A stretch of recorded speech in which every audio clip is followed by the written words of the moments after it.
You stood in the middle of the street, silently, staring up into the red sky. The smell of death, fire and sulfur was in the air, as an ill wind was blowing. And yet, it was quiet around you. Only in the distance could the sounds of looting and rioting be heard. Good. Anyone who dared to enter your cone of influence would put a swift end to themselves.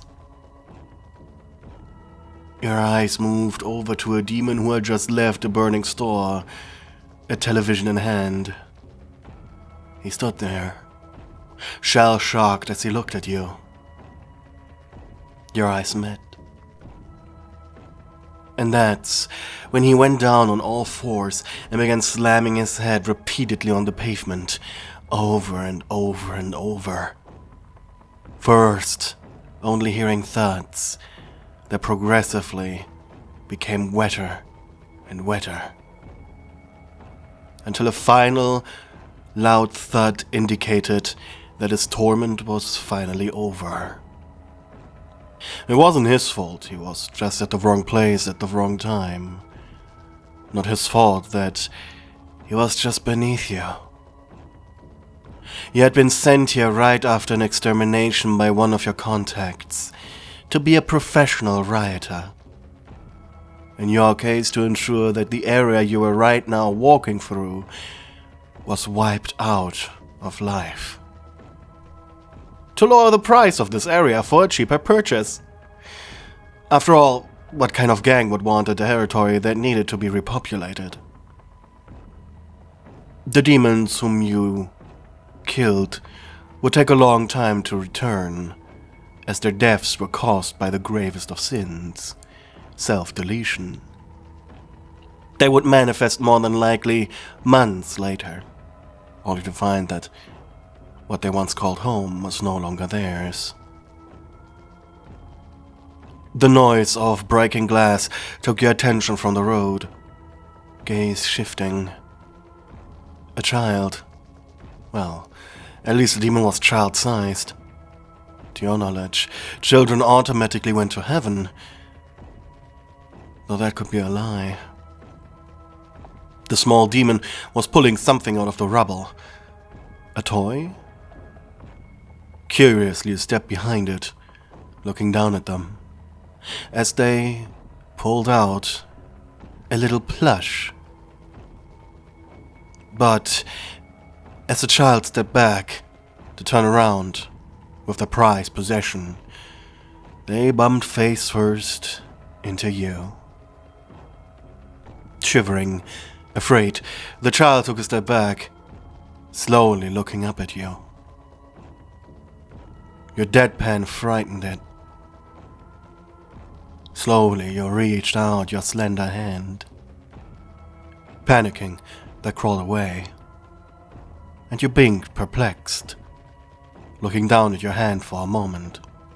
And as you looked at your fingers, just as the child was about to leave your cone of influence, the demon went poof. The teddy falling onto the clothes the demon child had been wearing, as red mist was all that was left. Your lips twitched. Your father, or more the man who took you in and treated you like a daughter, Zestiel, had taught you that in hell everyone deserved their fate. The more cruelty was inflicted, the better. Suddenly, a sharp pain went through your right eye. You barely managed to suppress it. The demon who occasionally housed inside of it laughed, causing his radio crackling voice to echo in your brain. Annoyed, you repeatedly began slapping your right ear until the noise of a shattering tea can indicated that you had just ruined his tea. Without acknowledging the protest of the radio demon's angry hiss, you continued on your path. You turned right on the next intersection to remain in the area you were supposed to reside in for the time being. And there it was. A shelter. bunkers used by demons to wait out the exterminations. They were quite expensive to enter. Well, anything for a little bit of anything for a little bit of safety from the angels. In the distance you saw the metal garage-like door open slowly. Well, the angels had been gone for a while now. Problem was that more than likely an angel would have been the better thing to encounter here. At least she could be disarmed. You didn't need such things. You stepped before the gate, crossing your arms, patiently waiting for it to finally open up. The smaller demons inside, already having noticed someone was standing in front of the gate. "Hey, are the angels gone?" asked one of them. "Hey lady, can you hear us?" asked another. One of them foolishly went on the ground to crawl through, their face turning white as they saw your death-like visage. "This is worse." And that were the demon's last words, as they stood up before tearing out their own throat with their claws, causing a mass panic in the shelter. And then you walked inside. Your name was Meat, the Red Mist Demon, feared, one of the most powerful sinner-born demons in existence, as beautiful as you were deadly. You were dressed in a red, beautiful dress with a red, white sun hat. Your skin was snow white, and just a tiny bit sparkly in the right light. You had hip-long hair that too was at a beautiful white. Similar to the cannibal demons of Cannibal Town, your eyes were entirely black, though you didn't have sharp teeth.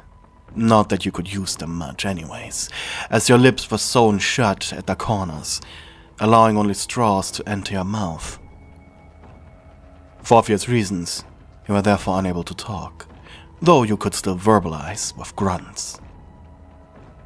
The Overlord Rosie being the only demon currently alive who had been graced with knowing what your voice sounded like, as by using a scalpel you could cut the sinewy strings holding your mouth together. But once your lips were freed, it would cause a demonic transformation. Described by Rosie as the most hauntingly beautiful thing she had ever seen, while also being the most horrifying. And the only reason she survived that day was because you saw her as a person above you. This was the only limitation on your ability, minus its range of course. Your power of self-deletion. Anyone and anything you saw as beneath you would be cursed with the unending desire to do unspeakable things to themselves. You sat there, on a chair in the shelter, its walls and floors painted red, staring out of the opening. Sometimes the influence of your power was so strong, the demon's very own cells would divide, causing their bodies to instantly explode and turn into a fine red mist. You sat there, on a chair in the shelter, its walls and floors painted red, staring out of the opening, when a single television hanging on the wall next to you turned on, your gaze shifting towards it. On it was a face, a grinning face. You stood up, walking towards it, and then bowed deeply, respectfully. Oh dear, went Vox. Hey, you could have at least warned me. Jesus. You blinked, with a deadpan. Oh well, you did do a great job regardless. Though my drones are reporting that there are a few movements in the sector left. Of course, a few rats escaping you is a complete normal thing. He then blinked and smirked. That is, if you weren't a professional. You let your head hang low in embarrassment. Though Vox knew all too well no one could have done a better job. Especially alone. And truthfully, he wanted to praise you. But he knew he couldn't. He was too scared of you. You had soul contracts with every higher overlord of the entire circle to ensure their dominance over you, a dominance they took great care in maintaining, to avoid an untimely demise, as even after a demon you got rid of regenerated, they would be plagued with the same mental influence as before. No one was quite sure how long the effect lasted. There had been simply too many over the years. Though Zestial did have a little case study going on. He kept a demon you had turned into red mist and studied him, his regenerations taking uncharacteristically long, as well as, once recovered, he would immediately seek out the next suitable tool for self-deletion. Though, over the span of 10 years, he did notice that he started talking. Sure, the words were quite predictable, but it was a sign that your power was slowly leaving the demon's body. It no longer becoming priority number 1, but priority number 2. Though it would probably take hundreds of years and countless regenerations until the demon would have just enough mental capacity to not immediately seek out the next quick solution, let alone return to normal life in hell. It was quite entertaining to watch, though.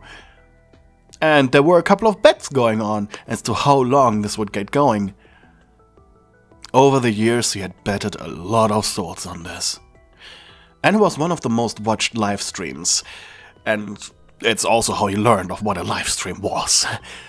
Safe to say, however, that being afflicted with your curse would take long for anyone to recover from, to be healed from. And every overlord had their own little way of dominating you, though most of them were just lewd in nature due to how easy it was.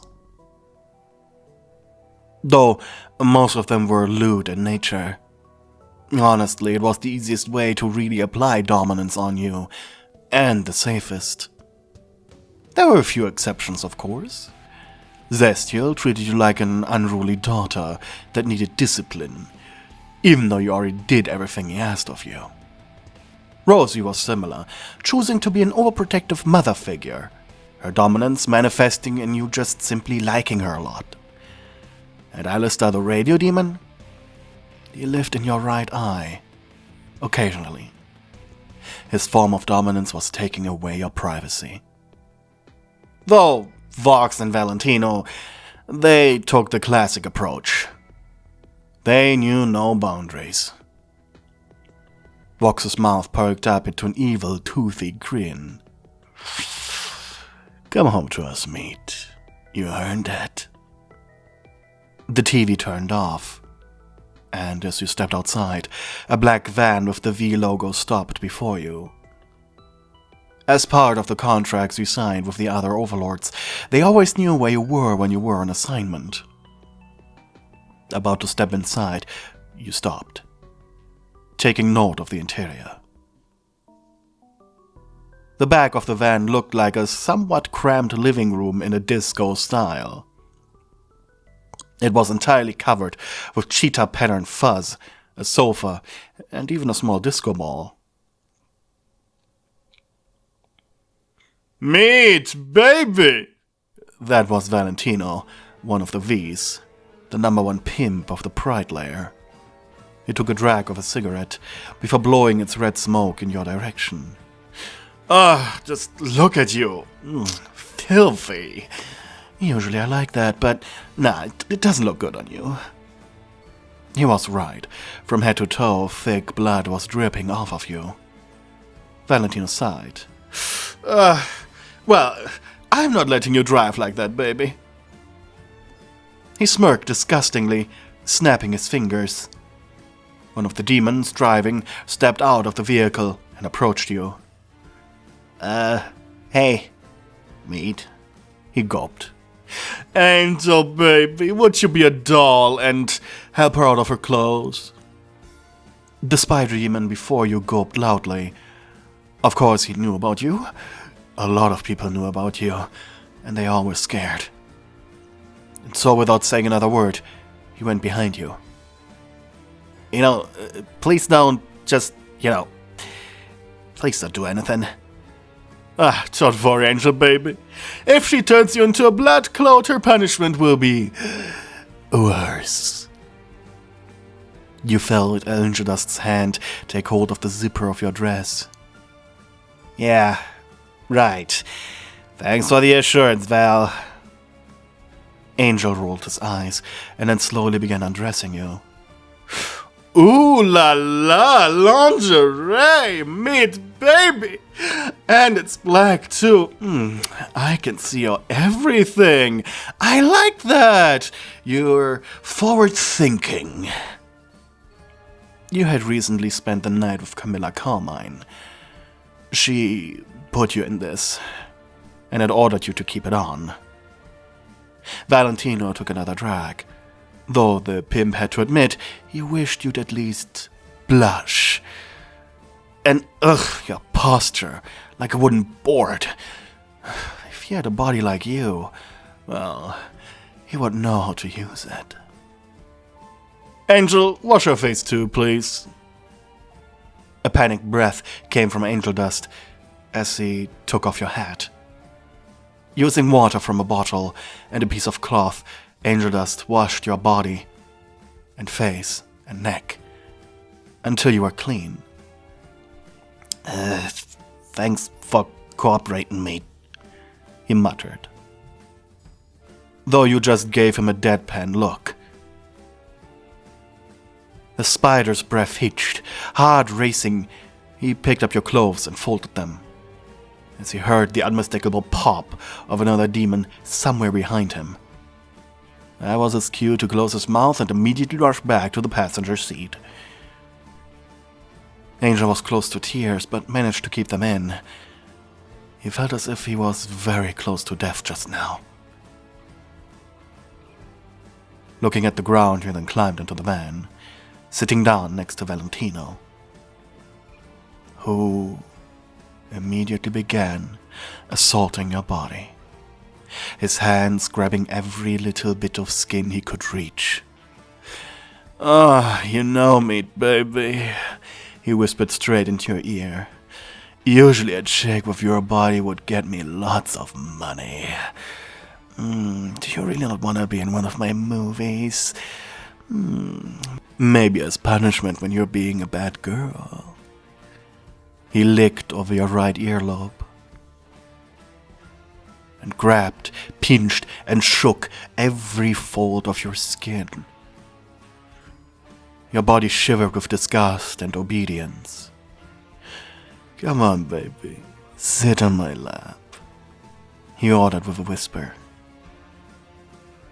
Your eyes focused on one of the cheetah spots of the floor as your mind tried to protect you, but as his hands went lower, reaching for the thin piece of cloth between your legs, you pushed air through your mouth opening. There was no point in resisting. Angel's eyes moved up to the mirror. Hearing the wet, dirty, slobbering noises of Valentino made him sick, as well as curious. And what he saw made him immediately avert his gaze. Sure, he felt sorry for you, but he was too terrified to look at you for more than a second.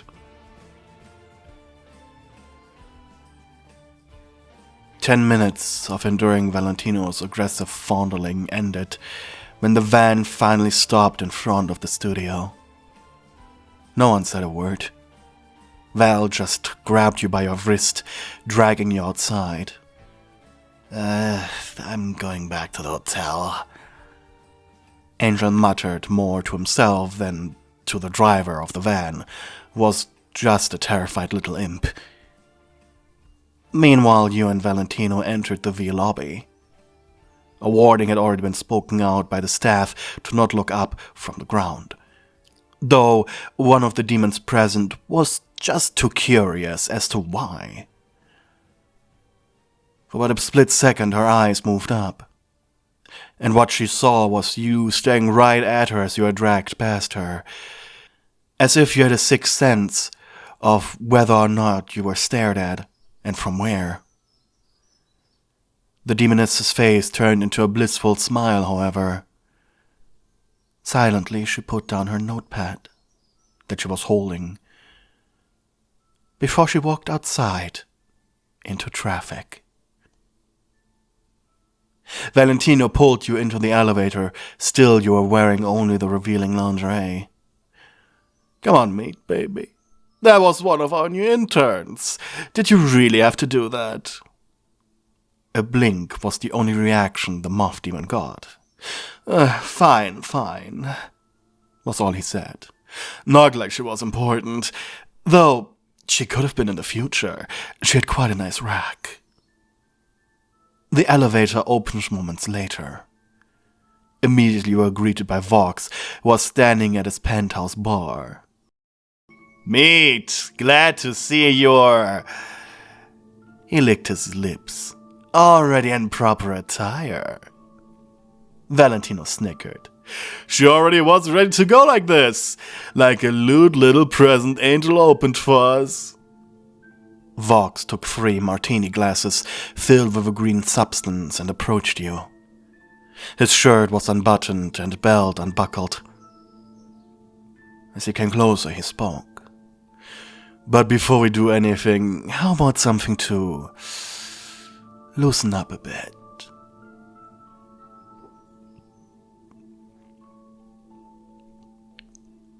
Vox gave you specifically the drink in his left hand. It smelled strange. You could tell it was spiked. "Drink.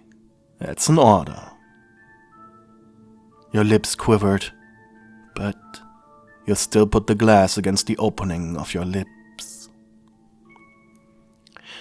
But you put the glass against the opening of your mouth, sipping the disgustingly highly alcoholic and sweet drink. Seconds later, your mind was dizzy. Eyes rolling back. You only vaguely saw or even felt what was going on around you, like flashes zipping past your gaze. You sitting on Vox's sofa while the 2 men continued drinking. Your body twitching as 6 pairs of hands were simultaneously exploring your body, petting, rubbing, tucking, pinching, twisting. At some point your clothes were removed, as little as you were wearing, and you could feel Vox's long, slimy tongue wiggle inside your defenseless mouth. Valentino and Vox switching places in between flashes of what was happening. They were both having their way with you, and there was nothing you could do about it.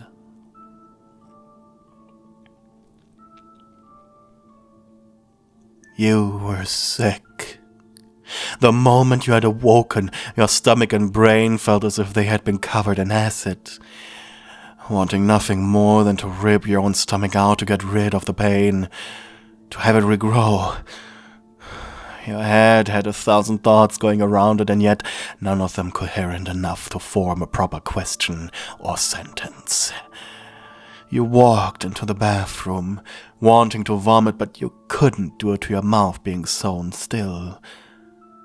Hugging your stomach, you sat down on the cold floor, tears rolling out of your eyes. At least until an arm emerged, pushing itself out of your possessed eye. Your unpossessed one turning to look at its palm. Meet, darling. Ah, what a poor little child. The radio demon snickered. Though I admit I could have done my entire life without seeing Vox unclothed. Alistair made an okay hand sign. but I can definitely taste the disgust. It's delicious. But there's another reason I'd like to talk to you now, meat. His hand rubbed over your cheek in an almost comforting manner. You want this to stop, don't you? You sat there motionless until Alistair continued speaking. I have a suggestion you shouldn't refuse. Actually, no, you can't refuse it, can you? You blinked slowly, and Alistair sighed. I want you as staff for this little hotel business I'm going to invest into in a few days. You'd be the diligent little security guard of the place, and perhaps learn one or two things. This will count as an assignment, so I will remain your primary superior. What do you say, meat? Just shake my hand, will you?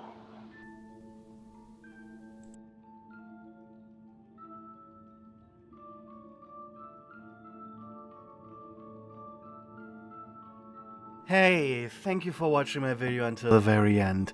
I'm very grateful for that, and I would like to ask you to please share the video around on social media so more people can see it. And that's it really. But before we say goodbye, I would like to say thank you to all of my lovely channel members who so lovingly support me. We have Giovanni Moriarty, Twilight Mia, Zoe, Angel, Angry Boxman, Hella, BitBit, Melofia, Anonymous Weep, Zachary, Nicodemus D, and Valerie Wings. Thank you for being wonderful darling stewards, and of course, let's not forget all of my other lovely darlings who support me. Thank you for your support. It is greatly appreciated. Thanks for watching. Goodbye.